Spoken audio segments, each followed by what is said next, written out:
How's it going, everyone? This is the second episode on my personal channel, the my Nathaniel Verduzco 91 channel, the Hybrid Athlete episode. So I'm gonna get right into my taper week for this marathon I got quickly approaching. Um, for those of you who don't follow the other channel, I've done two half distance marathons so far this year. This is my third endurance race of the year. This is a 26.2 mile full marathon in Fort Collins. Um, I'm just kind of doing a recap here on what I got going on for this week to kind of taper and dial down on the intensity and dial down on the training. So last week was my big week. I did 50 miles running. I did 25 miles of biking and approximately 1 to 1.2, 1.3 miles on the swim. So I did all three disciplines for the Ironman, but I'm focused on the running. Body weight is still like 181 pounds, roughly. I wake up at like 181. I go to bed at like 184. So I'm still a little bit heavier than I want to be, but I'm confident that my running has progressed into a level that I can comfortably complete the marathon in. The big question is what my time will be. So I've set a very high goal of breaking 3 hours. We'll see if that happens. I'd give myself probably a 20 to 25% chance of doing that, as long as I dial in on my prep and I make sure that I rest the 2 days prior to the race, and I got a shot at it. So, like I said in the previous episode, this channel is for those who are into weightlifting, who want to stay lifting weights, but who also want to excel in endurance. My goal in in my fitness career and on this channel is to fine tune that and to provide high quality, high level advice and input to those who are in the YouTube community who also have similar goals. So I can't really sugarcoat it. It's a difficult thing to do. Most people are either one or the other. So everyone who I see running the paces that I run are relatively quite a bit smaller than me, and they don't lift nearly as much weights. But that's the whole reason that the journey is such a challenge and so much fun, is because you have an opportunity to kind of redefine what fitness is for you and the lifestyle, the overall pros and cons. I mean, the pros definitely outweigh the cons all day. I don't have high blood pressure. I'm still pretty strong compared to most people in the gym. I've worked hard for several years to get to this point, but that's not to say that most people can get to my level, which is kind of I'm at an advanced level, but I'm not nearly at an elite level yet. But that's not to say that anyone who adopts these strategies, especially if your starting point is a little bit more advanced than mine, that's not to say that you can't get to a very high level relatively quick. So this is like my full second year into tracking everything in terms of blood work, diet, exercise regimens, splits, weekly splits, macro cycles, mesocycles, things along those lines. So I'm going to try to avoid speaking in too many professional terms, just because most of the viewers will not be at that level of understanding the lingo behind training programs, etc. But I will say that I have focused these past several months on a cycle which entails, like I said, the first episode, going from like 80% focused on weights in the off season to 80% focused on the run, and then still lifting weights 4 days a week. I might drop down to 3 days as I get ready for this Ironman Boulder that's coming up on June 10th. But that being said, I'll get right into my taper week, which is starting today. Today is actually probably my only hard day for the week. I have a 2-a-day workout. So I did 15 sets of legs this morning with a 5 mile run. And now I'm going into a push workout tonight, chest and shoulders. So the big difference between those heavyweight off-season lifts and these genuinely hybrid workout style weight sessions are the body parts involved. So I can usually focus on one body part like a bodybuilder in the off-season in the winter and early spring. But as I get into the heavy summer endurance season, I go to 2, sometimes even 3 body parts in a day. So today I'm going to do 3 body parts. I'm going to do legs, shoulders, and chest. Tomorrow will be back and arms. And then Wednesday will be a run only. And then Thursday will be a light run just to kind of shake out and get ready for Sunday. And then Friday and Saturday are completely off. So I will say that I train very hard all year, except for the 2 or 3 days that are leading up to the my marathons and my Ironmans. So I anticipate doing more Ironmans and more marathons per year. The more advanced I get, I might just double and do like 2 and 2 instead of kind of 1-1-1, and then the obstacle course races. So that'll be definitely planned out for 2024. But in this time frame, that's kind of my schedule. That's my layout.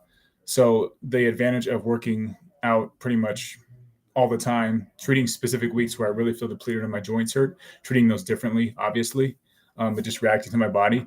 But in terms of like a full off schedule, this upcoming weekend will be like the one time or the 2 times a year where I am off completely.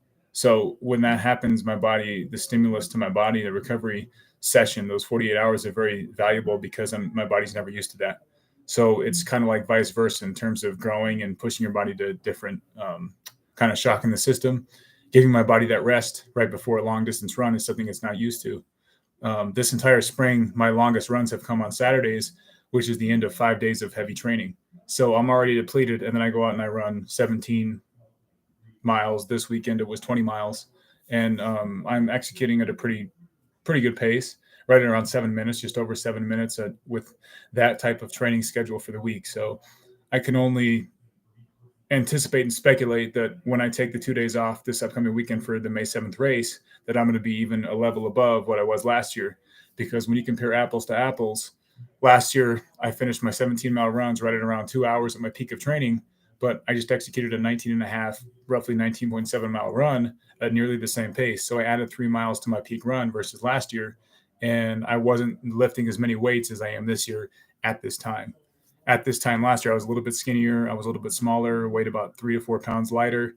I wasn't as strong as I am now, but I firmly believe that I have put on probably 3 to 4 pounds of solid, mature muscle, which isn't going to go away all year. And that's the goal, is to build such a base that you may not be, 100, because I'm 6'1".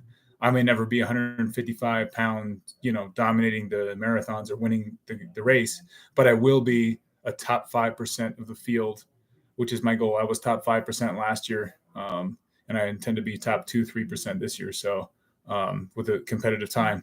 So you can accomplish a lot kind of by applying this program properly.